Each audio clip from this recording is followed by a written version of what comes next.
గురువుగారు ఇప్పుడు చీపురుని కూడా ఇంట్లో ఏ మూల పెట్టుకోవాలనేటువంటి సందేహం ఒకటి ఉంటుంది. సో దాని గురించి ఏం చెప్తారు మీరు?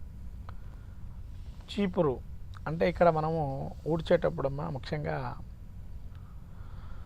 చాలామందికి తెలియని విషయాలు ఏంటంటే పూజ అయిపోయిన తర్వాత ఎంపడే ఊడ్చేయటం తుడిచేయటం చేస్తుంటారు. అవును. కానీ అలా చేయకూడదు.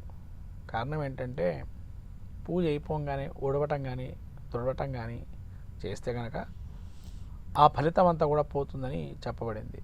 ఓకే. తుడిస్తే కనుక తుడిచినట్టే ఉంటుంది ఆ ఇల్లు, ఊడిస్తే ఊడిచినట్టే ఉంటుంది ఆ ఇల్లు. ఇంకా అంటే ఎంత ధర్మ సంపాదించినా కూడా, ఎంత పూజాధికాలు చేసినా కూడా, నువ్వు దానిలో ఉండేటువంటి చెత్తలో కూడా కొంతమంది లక్ష్మీదేవిని చూస్తారు.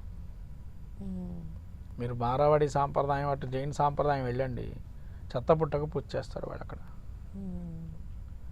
వాళ్ళ సాంప్రదాయం లక్ష్మీదేవి. అక్కడ బంగారం వ్యాపారం చేస్తారు, బంగారం అంతా కూడా వాళ్ళు తీసిన పుట్టంతా దానిలో వేస్తారు. వాళ్ళు రీఫైనరీ చేసి దాన్ని బంగారం దానిలో తీసి వాళ్ళు దాన్ని మళ్ళీ దాన్ని లిక్విడ్గా నుంచి సాలిడ్గా చేసి మళ్ళీ ఆ బంగారాన్ని వాళ్ళు అమ్ముతారు. అంటే మట్టే బంగారం అంటాం కదా, అక్కడే వాళ్ళు చూడాల్సినది. మట్టియే బంగారం ఉత్తిగా చెప్పలేదు సామెతలో. మట్టి బంగారంతో సమానం అంటే అది. అంటే అక్కడ ప్రతిదీ కూడా మనము చూసే ధోరణి అనేది ఇంపార్టెంట్. తర్వాత ఈ ఊడవటం అనేటువంటిది చూస్తే కనుక వాయవ్య ప్రాంతంలో మనం ఇవి పెట్టుకోవచ్చు.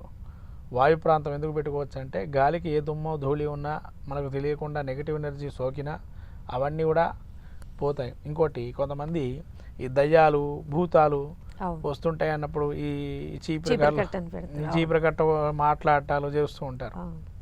అందుకనే వాయువ్యంలో పెడితే కనుక అటువంటి ఏవి లోపల రాకుండా ఉండడానికి వాయువ్య దిశలో పెట్టమన్నారు ఈ చీపిరి కట్టలు ఊడ్చినటువంటి చీపిరిని. అలా పెట్టడం వల్ల నెగిటివ్ ఎనర్జీ కానీ గాలి ద్వారా వచ్చే ప్రమాదాలు ఏమైనా ఉన్నా కూడా మనకి కలగకుండా ఉంటాయి, మన ఇంట్లో అటువంటి ధోరణి రాకుండా ఉంటుందని వాయువ్యంలో పెట్టాలి. ఊడ్చినటువంటి కర్రని ఆ చీపిరిని అక్కడ పెట్టమన్నారు. ఊడ్చిందంతా కూడా ఉత్తరానికి ఒక పక్కగా చేసుకొని పెట్టుకోవాలి. పక్కకి ఉత్తరానికి కొద్దిగా యువతల వాయవ్య ఉత్తర మధ్యలో వచ్చేటువంటి భాగంలో పెట్టాలి చెత్తను తీసుకెళ్ళి.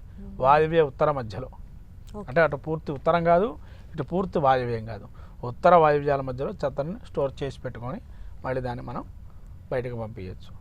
ఓకే.